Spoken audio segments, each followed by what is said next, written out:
I will never forget the first time I entered the elevator of the Abadia building.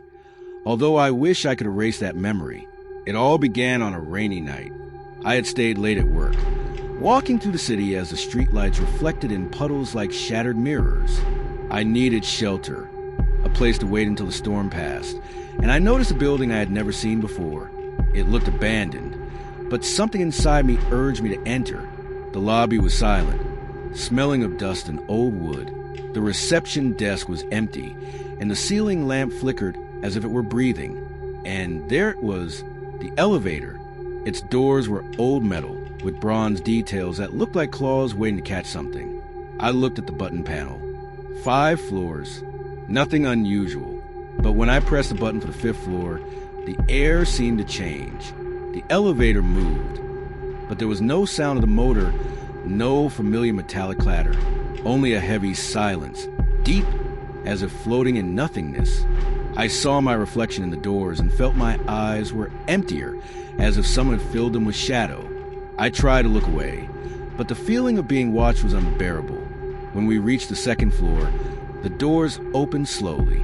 The hallway light was dim, yellow, and I could make out blurry figures at the end of the corridor.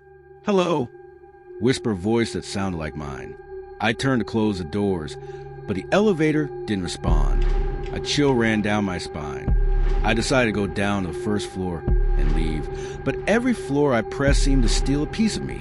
I didn't understand what was happening. Each time the doors closed, a memory of mine disappeared.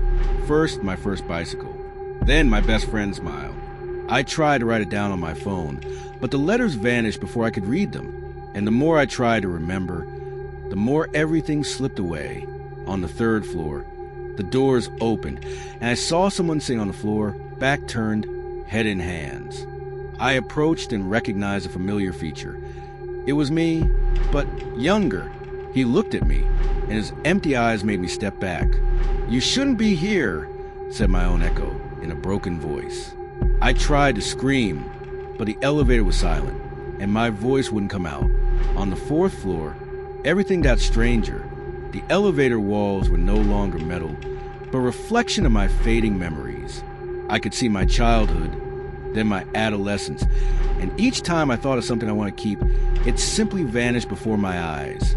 I began to feel a void inside me, as if someone was erasing every important moment of my life. Finally, I reached the 5th floor, and the doors opened to a completely dark hallway.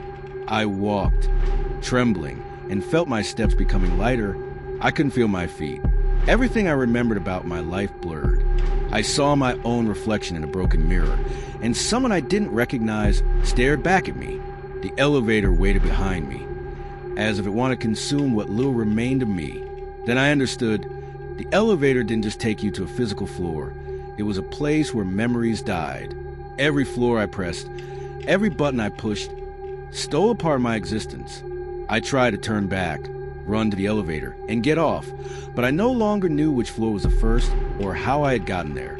I only knew I had to leave before everything that was me disappeared. In a last desperate attempt, I closed my eyes and pressed all the buttons at once.